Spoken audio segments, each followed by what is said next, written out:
पाकिस्तान अपनी हरकतों से न सिर्फ दुनिया भर में फजीहत करवाता रहता है, बल्कि इसी वजह से अब उसके रिश्ते भी मुस्लिम देशों से बिगड़ने लगे हैं। कश्मीर मसले पर पहले सऊदी अरब से ठन्ने के बाद अब पाकिस्तान ने संयुक्त अरब अमीरात से भी दुश्मनी मोल लेने की हिमाकत की है। इजराइल और संयुक्त अरब अमीरात में जो शांति समझौता हुआ है वो पाकिस्तान को खटक रहा है और यही वजह है कि इमरान खान इसकी लगातार आलोचना कर रहे हैं। इस मामले में परिचित लोगों की माने तो हाल के सप्ताहों में पाकिस्तान और यूएई के बीच संबंध काफी बिगड़े हैं। विशेष रूप से पाकिस्तान के प्रधानमंत्री इमरान खान द्वारा यूएई और इजराइल के बीच शांति समझौता की आलोचना के बाद पाकिस्तान के संयुक्त अरब अमीरात से बिगड़ते रिश्ते की झलक संयुक्त अरब अमीरात में फिलिस्तीन समर्थक पाकिस्तानी कार्यकर्ताओं की गिरफ्तारी में भी देखी जा सकती है। इतना ही नहीं, अब छोटे छोटे अपराधों में भी पाकिस्तानी नागरिकों को गिरफ्तार किया जा रहा है। इस मामले में परिचित लोगों की माने तो अबू धाबी में सिर्फ अल सबिहान जेल में करीब 5000 पाकिस्तानी कैदियों को रखा गया है। इमरान खान की आलोचना करने का असर अब पाकिस्तान के लिए बुरा होता दिख रहा है।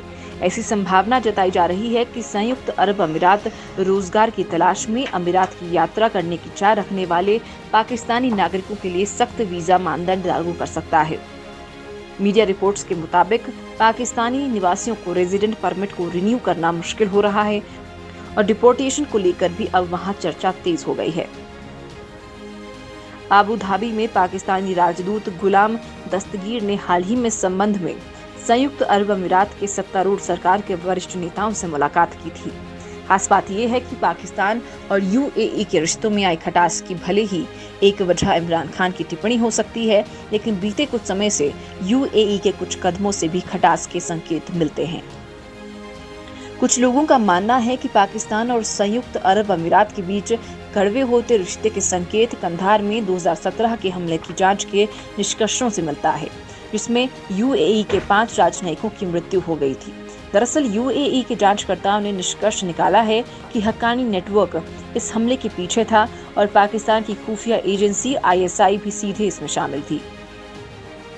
हालांकि उस वक्त इस्लामाबाद ने अपनी त्वरित प्रतिक्रिया में हमले के लिए ईरान को दोषी ठहराया था।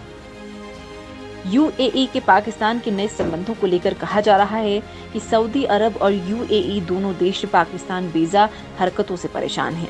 पाकिस्तान चाह रहा था कि दोनों देश भारत के खिलाफ ब्लाइंडली उसका साथ दें, लेकिन ये बात यूएई और सऊदी अरब को उल्टी पड़ गई और यही वजह है कि कश्मीर मुद्दे पर इस्लामिक देशों के संगठन ओआईसी की बैठक बुलाने में सऊदी अरब का समर्थन मिलने पर पाकिस्तान के विदेश मंत्री शाह महमूद कुरैशी की बौखलाहट सामने आई थी। पाक विदेश मंत्री कुरैशी ने सऊदी अरब के नेतृत्व वाले इस्लामिक सहयोग संगठन यानी ओआईसी बैठक आयोजित नहीं करने को लेकर धमकाया था और इसकी सऊदी की आलोचना की थी। इतना ही नहीं, कुरैशी ने मुस्लिम देशों के संगठन को तोड़ने की भी धमकी दी थी। पाकिस्तान की इस गलती का खामियाजा उसे न सिर्फ दोस्ती खराब करके चुकाना पड़ा, बल्कि उसे $1 अरब का कर्ज वापस करना पड़ा।